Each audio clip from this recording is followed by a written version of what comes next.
Upon hearing the term quality family time, most think of board games, vacations, and fun movie nights. However, for these dangerous families, spending time together involved taking the lives of others or running huge underground criminal organizations.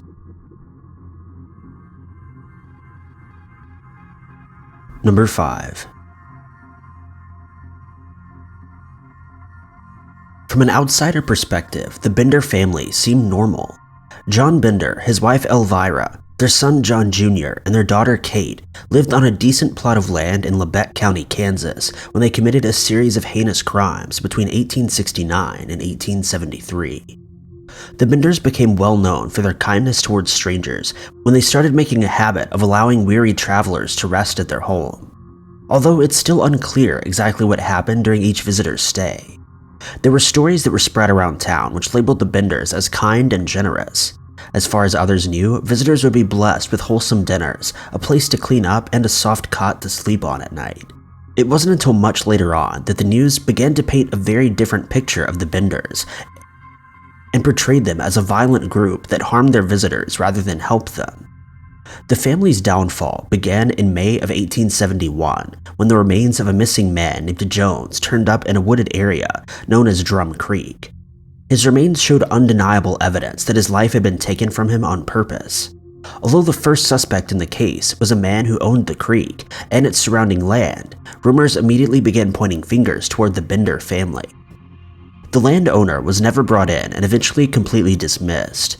Around a year later, after Jones was discovered in February of 1872, the remains of 2 more missing men were found in the same condition as Jones. Time carried on, and although more remains were never found, the cases of missing people that passed away through the area near the Bender family home only continued to increase over time. Statements from investigators and random neighbors explained that the area was labeled as dangerous. Those that heard the news avoided the area completely, while others warned to continue at their own risk. In 1873, a man named Dr. York traveled to the homestead and questioned the Bender family about his missing brother. He was turned away and headed back to town, but when he heard the news that a young woman had been threatened by the enraged Elvira, he chose to return to the home. The community and law enforcement worked together to create a plan to search the Bender family home and their surrounding neighbors' homes as well. Eventually, they found Dr. York in the garden, which sparked an even more expansive search. Over the course of 3 days, officials dug up a total of 9 remains. The Bender family made their mark in history as serial criminals. Number 4. This case shows how dangerous a family can be on a smaller scale compared to some. However, the horrible events that unfolded prove that a family can oftentimes have more than one bad seed. Ron and Dan Lafferty, the villains in this case, aren't the only unkind members of the family. The brothers were raised in a large family of 10. Background information that was discovered when this tragic case went down suggests that the brother's father had a dangerous temper that once led him to fatally harm the family dog. Their father also spent most of their childhood shoving his own beliefs and wild ideas down the throats of his 6 sons. From distrust in the government to radical religious views, irreparable psychological damage struck many of the young boys in the family. One of the many questionable values that these men were introduced to was the concept of polygamy. According to their father, religious men were meant to have more than one wife and a huge family. However, many women were hard to convince, and the boys, who'd grown up into men by that time, faced a series of rejections and harsh breakups. Ron eventually met a woman and got married, but as a result of his constant efforts to convince his wife, he had to watch her leave. Statements from various sources all seem to state that after they split, Ron quickly fell apart and descended into a furious rage.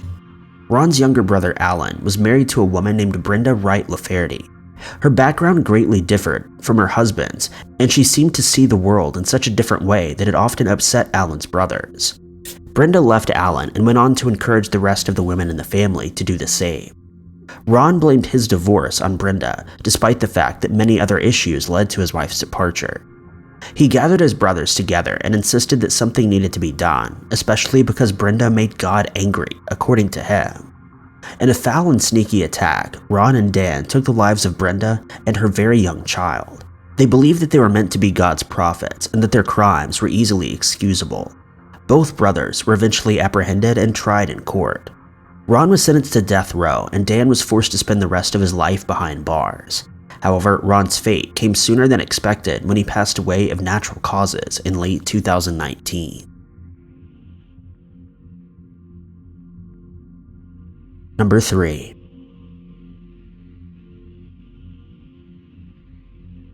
Also known as the Kelly Gang, the Kelly family is notorious for a series of crimes they committed, which involved taking the lives of others. William Kelly, his wife Kate, his son Bill, and daughter Kit lived in an average family home near Oak City, Kansas.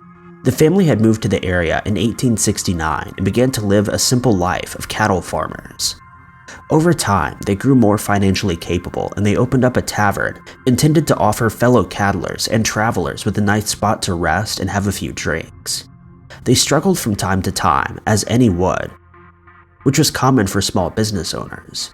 Their neighbors, residents from town, and tavern customers always regarded the family as generous, loving, and easygoing.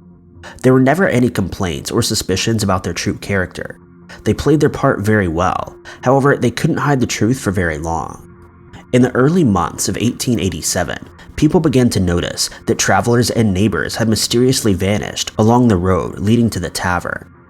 Even more details began to surface that confirmed some customers of the tavern had actually vanished during their visit. Rumors began to fly, and the nearby town started to wonder if the Kelly family was responsible. However, everyone agreed that there was no reason to bombard the family without major evidence. In December of 1997, the Kelly family suddenly left town. Still, authorities didn't take the time to inspect the property until a traveler made a nightmarish discovery. A man named S.T. Gregg traveled to the tavern, unaware that it had been abandoned. When he realized the family had fled, he decided to explore the inside of their home. Upon his arrival, he was immediately overwhelmed with a horrible smell. He pushed forward and stumbled upon the remains of 3 men. He also found a door leading to the cellar of the building. Gregg brought his discovery to the attention of law enforcement, and a more in-depth search was conducted. In various spots across the property, both inside and out, at least 11 bodies were buried. Most of them clearly suffered the same fate, involving a heavy axe. The next move on the agenda was to apprehend the family of criminals. A team was sent on horseback to find the family, using witness information along their route. The team finally found the Kellys, and a dramatic Hollywood-style horse chase played out. Kate was the first one to go down after her horse tripped. Kelly landed to her demise, and the crew carried on, leaving her in the dirt. William Kelly was able to escape, but Bill and Kit were taken down. While in custody, a conversation between the two was overheard. Kit wanted to confess every detail, but Bill convinced her not to. Instead, he shouted at the officers and insisted that they find it themselves.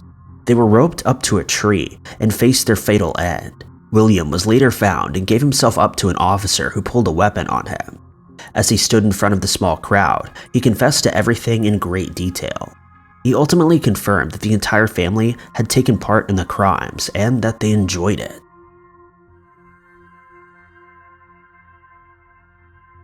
Number 2.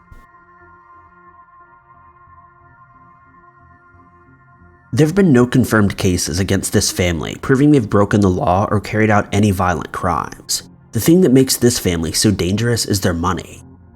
Rothschild is a well-known name across the globe. The Rothschild family, commonly called the Rothschilds, come from a long line of rich and powerful members, dating as far back as 200 years ago.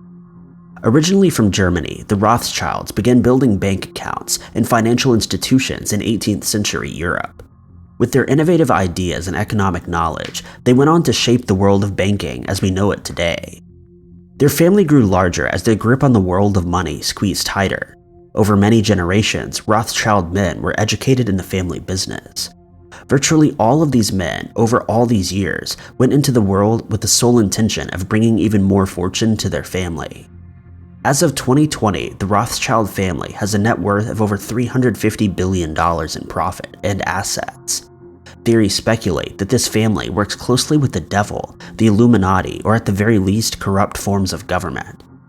For the average person, $350 billion seems downright unbelievable, so it's no surprise that people fear the true power that the family may hold.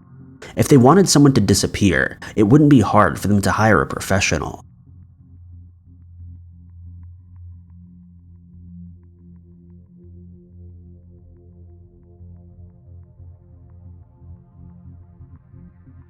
A woman named Inessa and her boyfriend at the time, named Rowman, along with Inessa's 2 daughters, made a name for themselves when they went on what seemed like a never-ending crime spree as a family.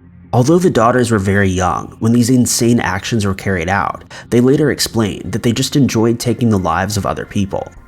Beginning in 2003, the family started working together to hunt, attack, and rob rich people in the area. There were also many other attacks that had nothing to do with robbery and seemed like a sick sport they all loved to play.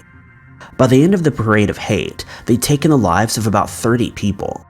In 2009, they attacked a paratrooper that lived just a few blocks away.